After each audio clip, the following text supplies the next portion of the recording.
All right, welcome to the little pod that could. My guest today is Miranda Hire. She knows somebody that has been on the podcast already before, Kyle Atkinson. You guys just got engaged recently, correct? We did, yeah, August of last year. Congratulations. Thank you. That's awesome. When's the wedding? We set a date for late September of this year, so Okay. September 26th. Okay. Could that move or change depending on what's going on with COVID or? Potentially, yeah. Either we'll change the date or we may just limit our guest list depending on COVID. Yeah. Okay, cool. And I want to talk COVID today specifically, and it's kind of weird because I don't know if you've noticed this, but have you noticed that it's like a really politically charged topic, and like everyone seems to have an opinion on it, and everyone's an expert on it, even though most of them haven't done any medical training. Have you seen that? Have you noticed that? Yeah, in the workplace, it's a little different.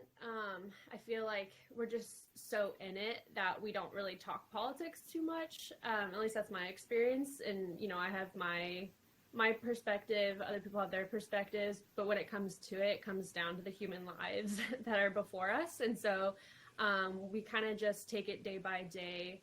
And whatever information, the hospital presents to us at the time, we follow those guidelines and we just do the best we can. Okay. And before we get into that, can you maybe give a little context and talk about like who you are, how long you've been a nurse, kind of what stuff you do? I know you're in the ER, but maybe kind of explain some of that stuff. For sure. Yeah. So I'm a newer nurse. I graduated with my exercise science degree in 2016, and then I was a medical scribe in the ER in Salem for a couple years, and then I decided to go back to nursing school and become a nurse because I thought it might, who I am, what I'm about, it really fit into the nursing role. And so I decided to go back to school, become a nurse. And so I started nursing brand new in 2019 in November, right before the pandemic hit. So Wow. Just got my training done for a couple months with the preceptor, learning all the, ups and downs of the ER. And then bam, right when I was turned on my own, I started in the middle of the pandemic. So Wow. a lot going on. Not only am I an ER nurse, one of the busiest ERs on the West Coast is Salem Health. We see a lot of people every day. Why is that? So a lot of the rural hospitals in Oregon, from the coast, from Southern Oregon, Eastern Oregon, we're the first line that we'll see.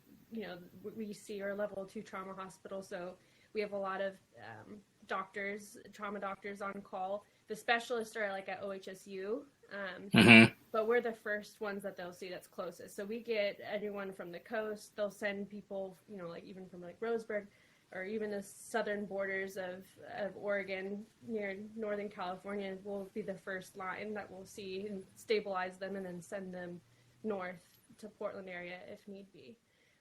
So we get a lot of sick patients in our ER.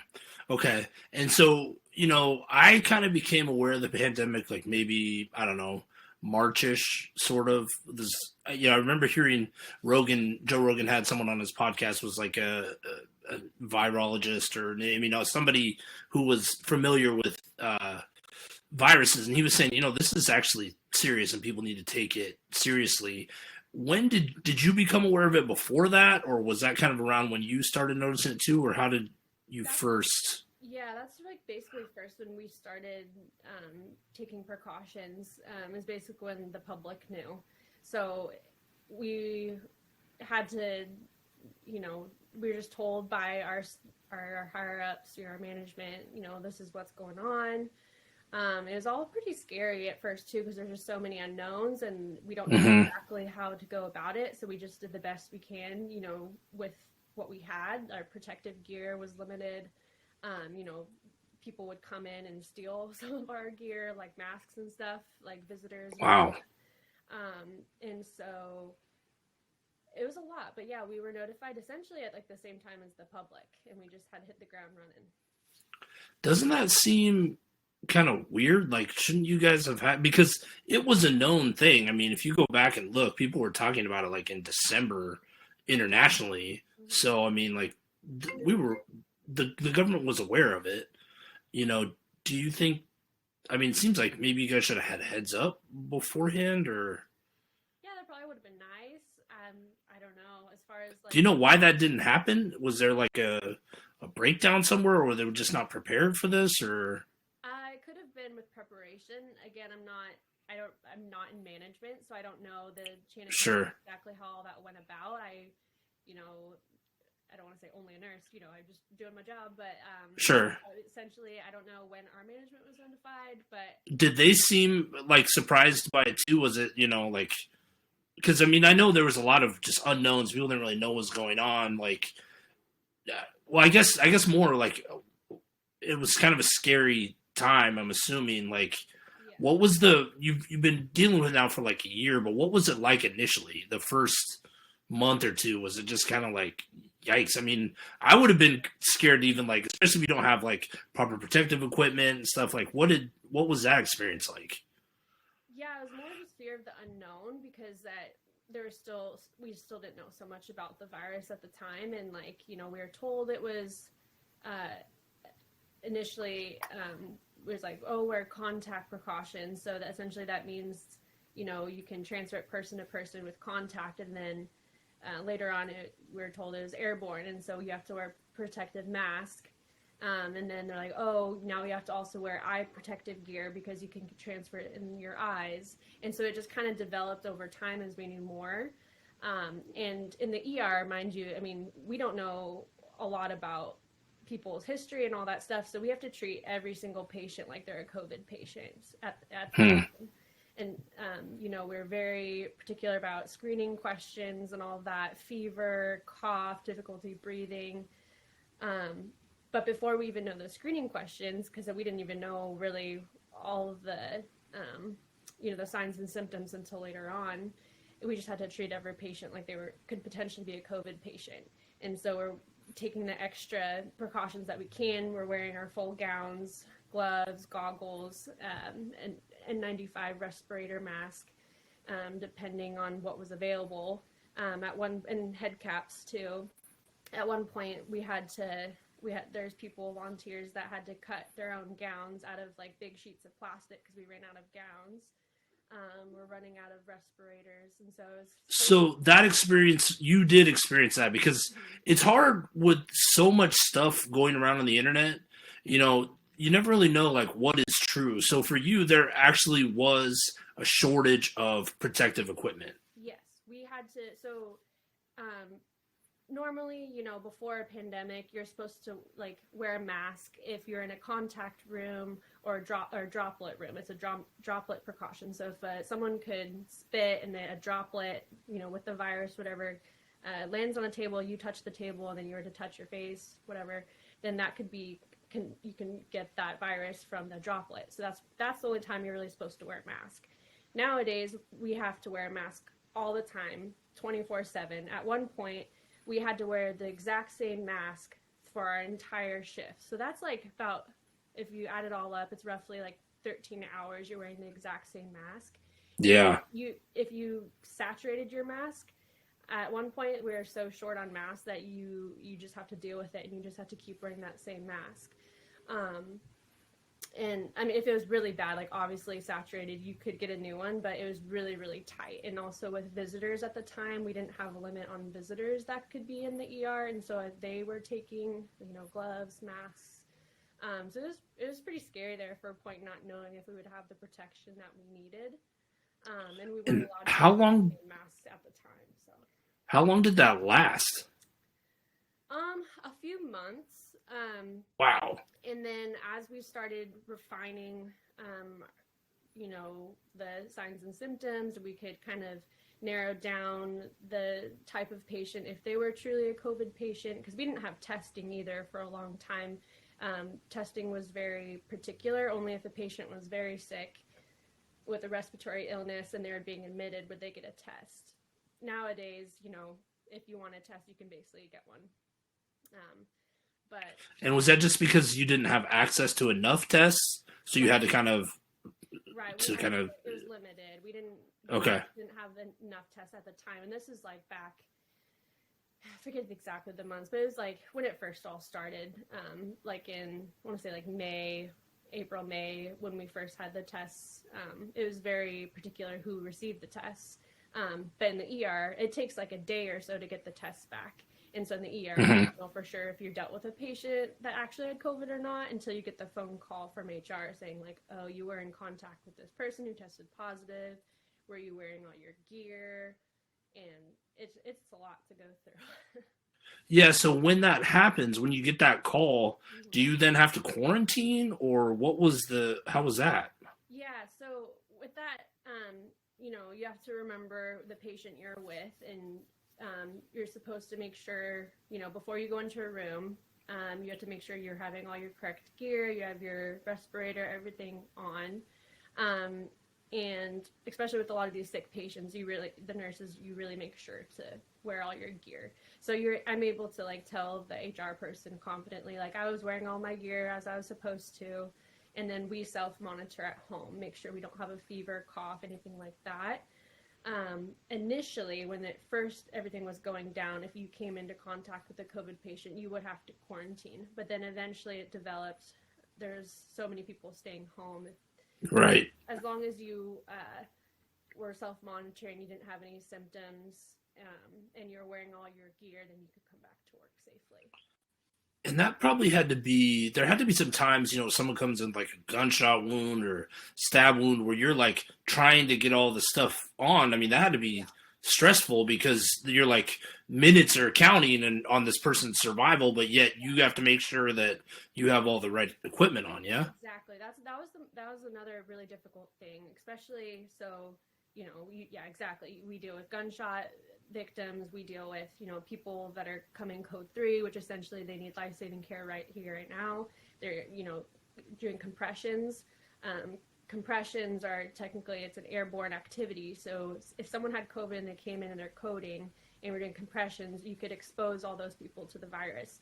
So it's important, we see someone coming in, as nurses, medical staff, we want to rush in right away, but we have to take that extra second to get on all of our gear first to protect ourselves. And our management at Salem Health was actually really good about, pointing that out, because it's really hard for us because we're so naturally just want to jump in and get going and help our patient. But we really had to take that second to protect ourselves first and then jump in. And how many of your coworkers got sick? Was it spread? Were you guys able to contain it even though you were dealing with it every day? It seems like just being around it so much, you'd be at super high risk, but how was that? Were you guys getting it more than other people, or? I think we were fairly fortunate. I've heard of cases, across the country where a lot of nurses have gotten sick and some passed away. In my particular unit in the ER, I've heard of some people getting sick, but no one's passed away from it. Not that I'm aware of. You have a really big staff in the ER. But I think a few people may have even gotten it before we knew about it. That's what I've heard from a lot of people. They're like, oh, I lost my sense of taste and smell back in February, but we didn't know about it until March. And I have asthma, and so I thought that I just had a really bad asthma spurt. It was like mid-February, and I think maybe I could have had it back then, but I'm fairly healthy, so it didn't affect me too much other than a couple days, and I was just having hard time breathing. So I think there's some of us that probably before we wore all of our protective gear in all those rooms, we could have potentially gotten it beforehand. But for the most part, I think we were fortunate enough to have enough protective equipment that not a lot of us got super sick.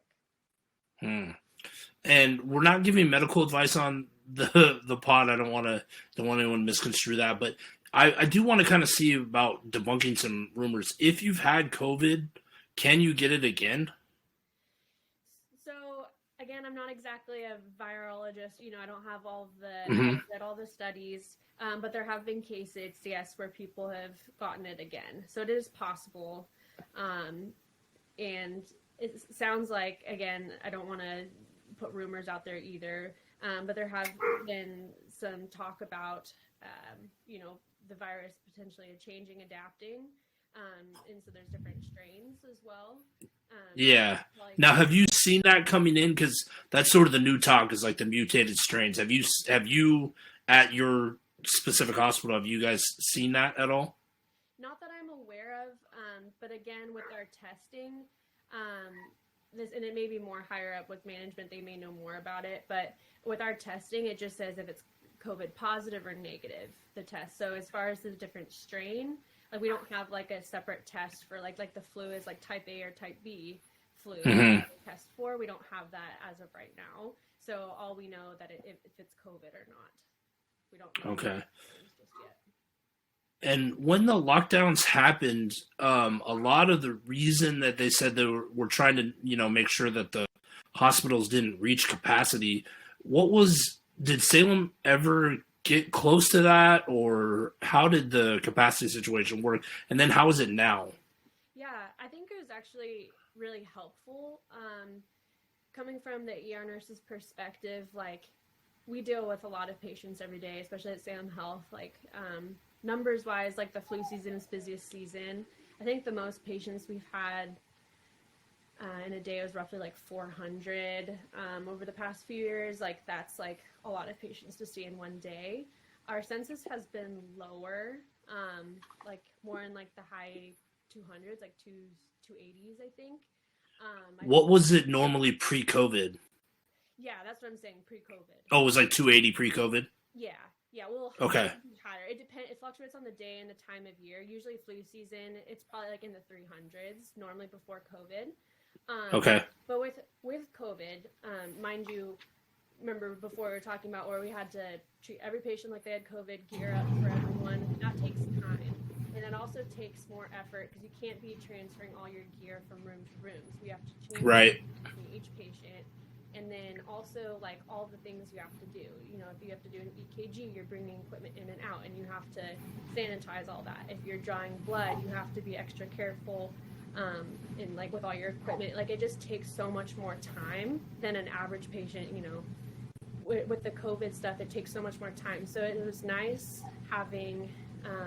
There's less patients that came in when everyone was in quarantine, and for the most part, everyone was staying home, and they're only coming to the ER for actual true emergencies, not, oh, I stubbed my toe, and you get people like that all the time in the ER.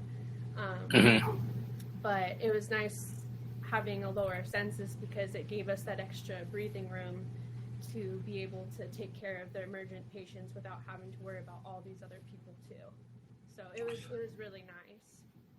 So the hospital never really got to like close to max capacity at all, and you think that the quarantine definitely helped with that, or the lockdown helped with that? The quarantine definitely helped with that. And then once that was over with and people started venturing out again, we started seeing a lot of our typical things, with car accidents and injuries, stuff like that. However, we also saw our number of COVID patients go way up as well, and there have been a lot of times where we have reached capacity, and we have to actually hold patients in the ER overnight. So if all the rooms are booked in the hospital on the floor, Hmm. then we have to hold patients in the ER overnight until there's room available, until patients are discharged, and that's happened. So you did get that a couple We did times. get that a few times, Oh wow. and we still are holding quite a few COVID patients still. So Yeah, yeah. That's so. What is it like now? So you've been doing it for a year, and I guess you probably feel a little bit more confident because you guys know more about the virus and stuff. But like, what is the current situation? I mean, you read the numbers, and supposedly they're going down. And I want to talk about the vaccine here in a second too. But like, what is the current state of what's going on with COVID right now? so currently, the numbers are staying pretty consistent. I'd have to go back and look at my emails and see. I mean, that's more just for Salem Health Eyes, but we see like a trend over time. And as we, of course, naturally, as we have more tests available, the numbers will go up. Sure. But we have been seeing pretty steadily over the past few months, the numbers have been about the same. And also we have higher acuity of patients. So our patient census overall is lower than normal around this time, looking at over the other years. But our acuity of sick patients has gone way up. So, and that's just interesting. I don't know if that plays a factor with COVID, but that plays a factor, I know, with our well-being and just our sanity. What does acuity mean? Can you explain that? So acuity is like level of sickness, essentially. So like Okay. if one patient is like as sick as it gets, like they need immediate attention right here, right now, whether that's like someone that's coding, like so like their heart isn't functioning right, they need immediate treatment, a team right when you get to the hospital, or like a stroke patient or a gunshot wound, something that needs like life-saving care right here, right now. Type 2 is just below that, so maybe someone's complaining of chest pain. So with chest pain, there's a lot of different things that can cause that, the heart being one of the more scary things we worry about, and they need a lot of tests for that. So more interventions you need, the higher acuity you are, and then it goes down from there with like a 5 being like, oh, you just like need a medication refill, something that doesn't need as much care as above. And so you said that right now the acuity level is lower, so you're not seeing as higher. The census, so the total census of the ER, it's normally in flu season we'd see a lot of people sick, and we see a lot of people, but the acuity is higher, so we're seeing more sick people. There's less people total, but the sickness, it's more severe. Yes, it's more severe. I see. Okay, so you're seeing less people, but the people coming in are in worse shape. Exactly. Okay, that makes sense. Yeah. Interesting. And to answer okay, and other question about how we're doing with COVID, we have a lot very thorough screening questions, and if anyone has a fever, a cough, difficulty breathing, then they're automatically put into a category that could potentially be COVID, and so we put them on precautions, and then we put a sign up on the door so anyone coming in knows that they could potentially have COVID. And then we do our testing, and then the tests tend to come back faster now, and there's different options like a rapid test versus there's just more options now for testing, so that helps. But it, like you said, definitely there's more confidence that comes with that, but it still is scary, especially for those really sick people, that are intubated or that are really sick. Yeah, and I guess kind of too. So I like the general narrative that seems to be kind of floating around is that if you're younger and relatively in shape, you don't need to be as concerned about it. And that, people that are overweight and older, those people tend to react worse to the virus. Have you seen that hold true in the people you're seeing, or what's that been like? No. For the most part, I'd say that's like a pretty accurate statement, but of course there's those outliers. There's some young people that have passed away from the virus. And also if you have, like you said, comorbidities, so if you have, diabetes, high blood pressure, autoimmune disorder, you're at more risk, or if you have other health risk factors. But for the most part, yes, if you're young and healthy, it shouldn't affect you as much, but that doesn't mean that it won't. It's just on average, the numbers are saying that, if you're generally healthy, then you'll probably get like more like a flu-like symptom, and I hesitate to say that because it's not the flu. It's different than the flu. But you could get those respiratory or flu-like symptoms, just feeling really crappy, and then get over it. But the scary part about that is like, yes, you'll be okay, but who will you give it to?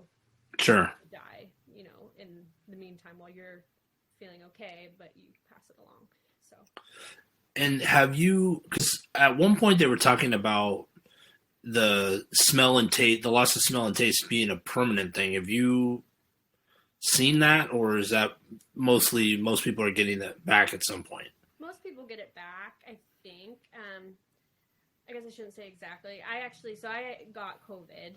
I was in a car accident, and I picked it up somewhere in between all that. And I was fortunate to only lose my sense of taste and smell, and it came back for me in about a week.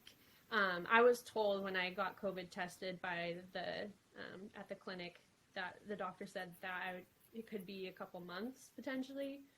Dang. I think the average is a few months, but I was fortunate I got it back in a week. So.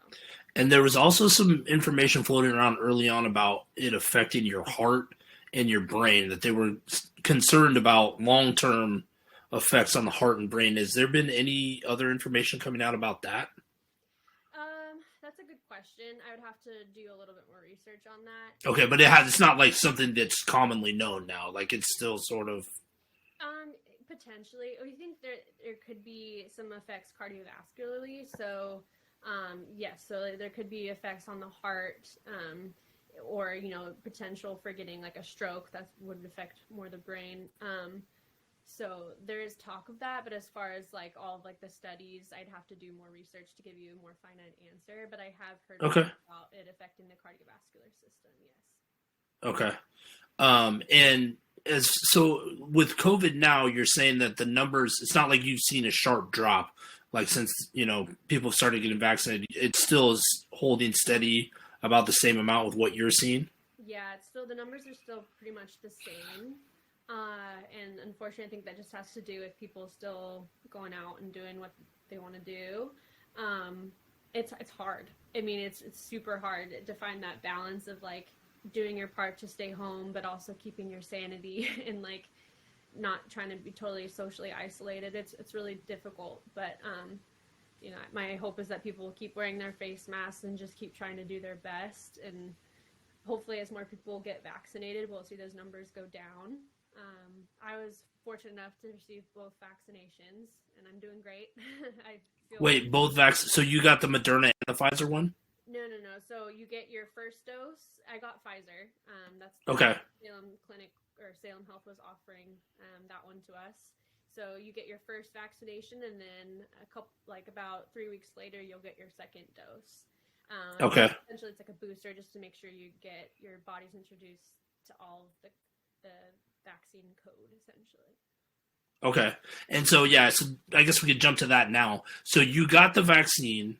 And like everyone, obviously there's going to be people are scared because it's new and it came out fast. So, but for you, you haven't had there was no did you get sick at all after? So I've heard rumors that for 3 days afterwards, you feel kind of sick-ish. Did you have any of that? Me personally, I was actually, it wasn't bad at all. Like my arm was a little sore for about 2 days. If you've had like a tetanus shot, that's what I related it to. Mm-hmm. I got punched in the arm for a couple days, and then I was just tired. And the second one, actually, I heard a lot of people said that it was a lot worse. You felt crappier. You had like the chills and just achiness all over. For me, it was fine. It was actually better than the first one. I was able to do all my normal daily stuff. I've heard some of my coworkers, they said the second one, put them on their butt for a while. They're just like super tired and kind of feverish. I think it just depends on how your body reacts to things, and the health, your health that you're in currently at that time. And it could just And so, differently depending on your immune system. have all of your coworkers been vaccinated? Pretty much. There's probably some that declined. I mean, there's always your own choice. I don't know if it stems politically or just personal reasons. And of course, there's a few that probably can't get the vaccination due to their own health reasons. But for the most part, the majority, all of my coworkers have received it, yes. So how many people would you estimate? I kind of want to know how many people that you know of have been vaccinated, and have there been any issues with the vaccine? Yeah. With in those numbers. No one that I've heard of. So our staff is like about 100 in the ER. No one that I've heard of has had any poor or ill effects other than like the side effects that are anticipated. So like the fatigue, you can get headaches, like chills, flu-like symptoms kind of.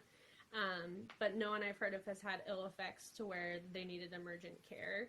And I was able to work at the Marion County at the fairgrounds, the clinic, and I was able to give vaccinations. And it was a really great process and still going on.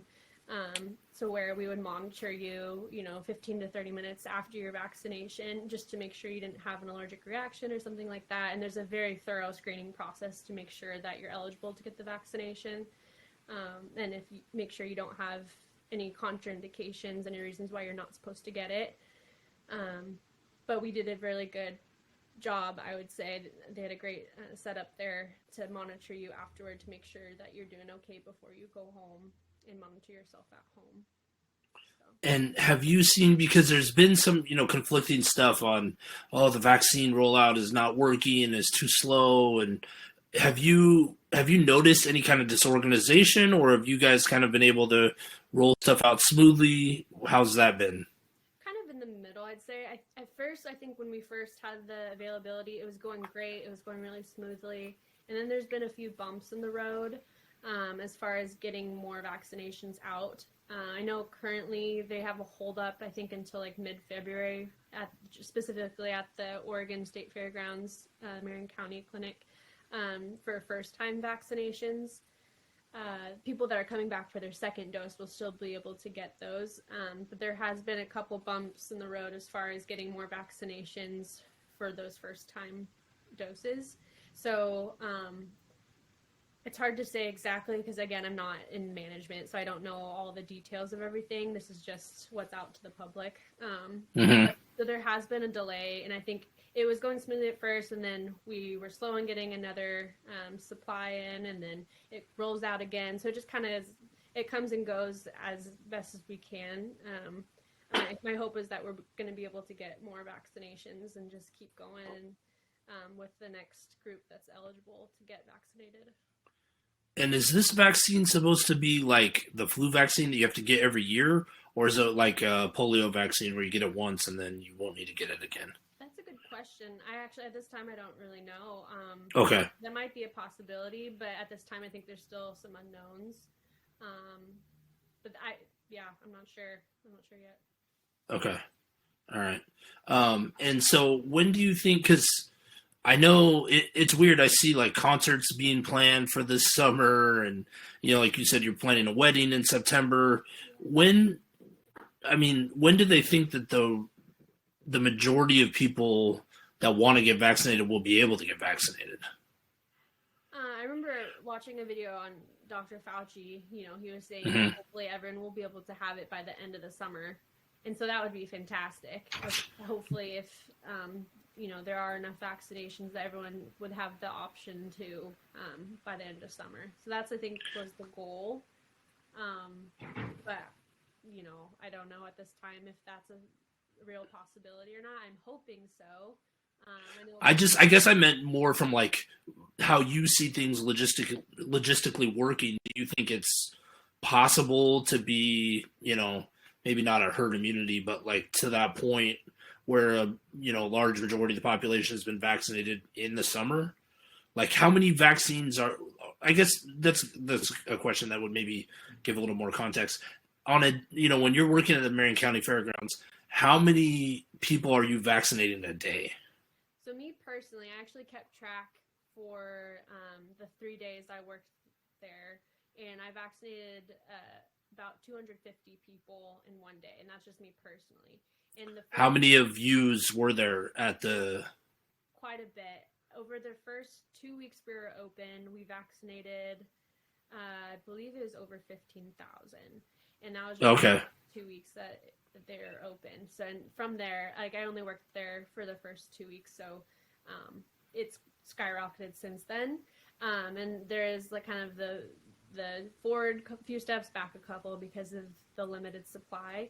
But if we stay at this rate, I feel like there is a strong possibility that everyone could be vaccinated by mid or end of summer. It just depends on the supply, and so if it stays like this, I think that's a strong possibility. Okay.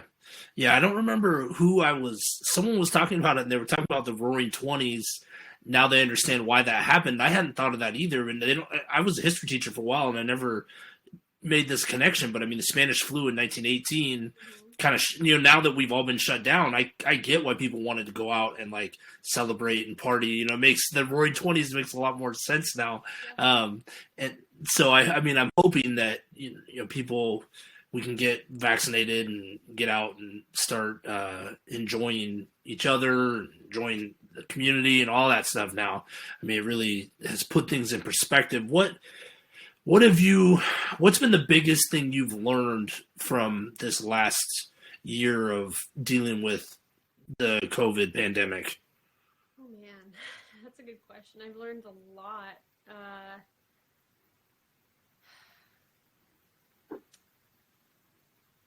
Biggest thing I've learned, probably to just take that extra second to myself to like, that voice inside your head that's like, I don't know if you're good enough, or are like that kind of tells you like makes you less confident or makes you hesitate. Like I've learned to kind of quiet them a little bit and take that extra moment to myself to be like, you're okay, you've got this. So the biggest thing I've learned, I think, is a little boost of confidence. Like you're gonna be okay. Um, like you got this going into a patient's room.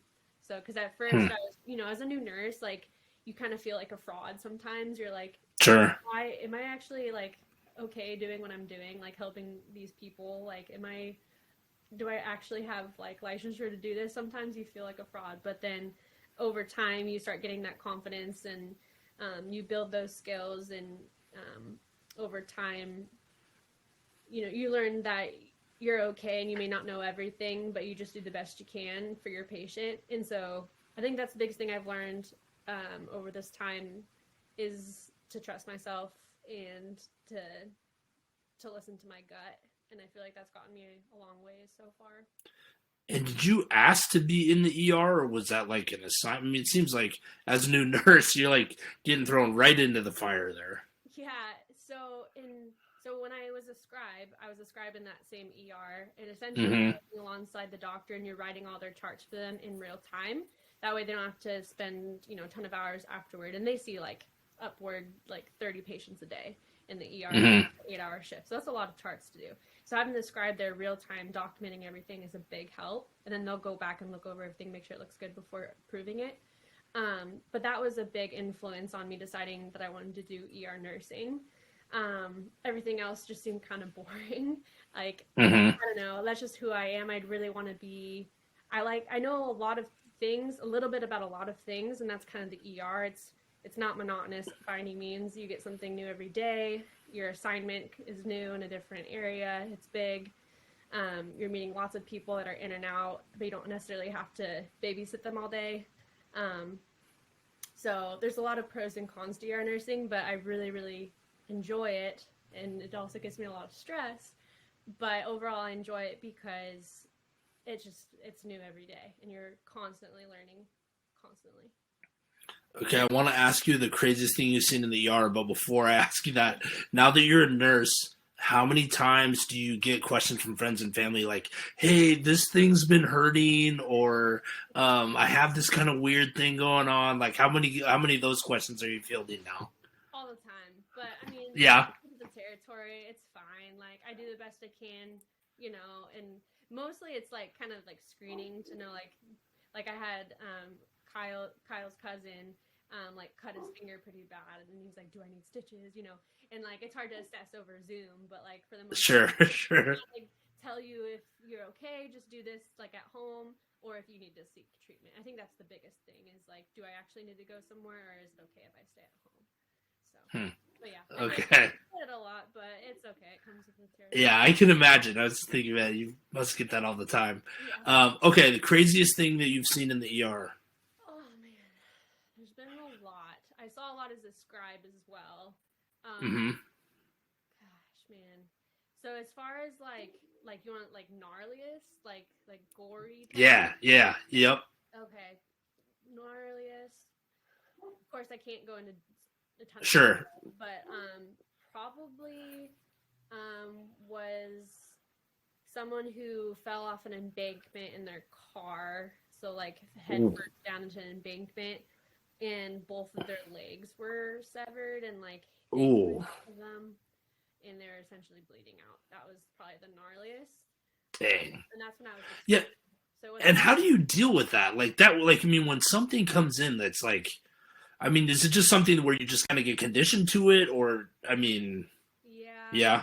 yeah. You basically get conditioned to it, and you learn to kind of compartmentalize, I guess, and also I hate to say like dehumanize because that's a little too severe, but definitely you get conditioned and you think of it as a job.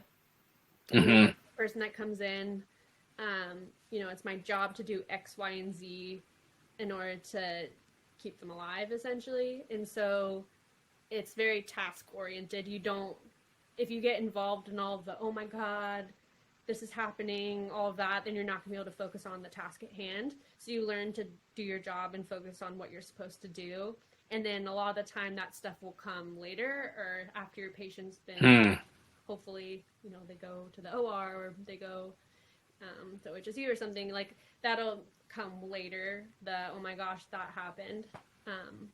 If it's super severe, then our team will do like a decompression. We'll talk about it afterward with like the whole team that was involved, especially if someone passes away.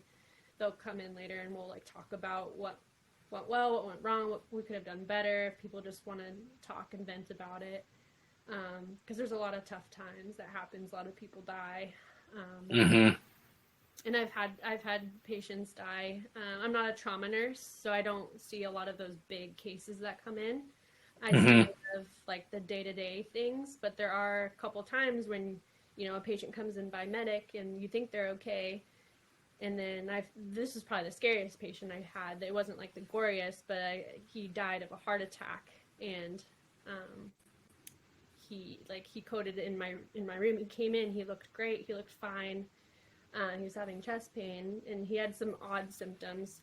And he ended up coding right in front of me, and we had to do CPR. He had to go to the cath lab, and he ended up not making it.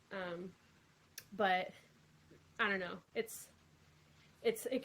It can be scary, but if you don't focus on the task at hand, then you'll just get consumed. And I think that's hard. A lot of people maybe can't handle the ER for that reason, but I have a weird ability to be able to kind of step away from that and focus on the task at hand. Yeah. Well, all the more reason to say thanks for, doing the work you do. This is it's a crazy time, and, the healthcare workers have been on the front lines doing amazing things. So thank you for doing that. Thank you. I appreciate you saying thank you. I mean, it means a lot. It really does. So. Cool. Well, I appreciate you coming on. Like, I just wanted to, because like when I watch stuff on COVID, it's hard to know like what's really going on because everyone talking has an agenda. You know what I mean? They're all trying to. So I just wanted to know like what someone that's actually dealing with COVID patients, like what do you see? So I appreciate you coming on and sharing what your experience. Yeah, I appreciate you taking the time to ask me those questions because I agree with you. There's not a lot of we don't really hear from the little people, that are in it day to day. We hear about the higher up people and all that stuff. So it's refreshing to have someone take interest on something that I do every day. And I kind of forget that I am like doing, scary stuff every day. Like I get conditioned to it myself, and I realize like, wow, this is actually really important. And, yeah. So I appreciate you taking the time to kind of remind me that as well, that I'm doing something good. Yeah. And is there anything else that we left out that we forgot to mention? Not necessarily. I don't think so. I Okay. just say that like, my perspective could be different than another nurse's perspective. And if you are, in Salem, it's just I'm one person out of thousands and thousands of people that are going through this, and I'm not on like an essential, COVID unit. I'm just telling my perspective and what I've seen. So my truth may not be the same truth as someone else's. So just to keep that in mind for viewers as well. And you're not speaking for the hospital. You're not. This is just your perspective. This is what you saw, and that's what I wanted. I just wanted someone who's actually seeing patients, that's around COVID stuff, that's seen the vaccines. I just kind of wanted to see like someone that's actually doing the work. I wanted to know what their take on it was. Yeah, I appreciate that. So yeah, if people want to connect with you, I know you're not really plugging anything, but I saw you have an Instagram. Do you want me to link that in the show notes? People could like connect with you, maybe say thanks for doing the work you're doing, or say hi or whatever. Is that? Yeah, for sure. If people have more questions, I'd be happy to answer. If you want to, link my Instagram hashtag or whatever handle. Yeah, That's fine. Okay. And I'd be happy to answer whatever questions people have. Okay, cool. Even the one where it's like, I've got this weird thing, this, can I send you a picture of this little bump I have? And, yeah, okay. I mean, whatever. If you're confused and you've got to figure it out, that's fine. I'll answer whatever the best I can. Nice. All right. Well, I really appreciate you being on. I'll end the recording here, but stay on the line for a sec. Okay, sounds good. Okay.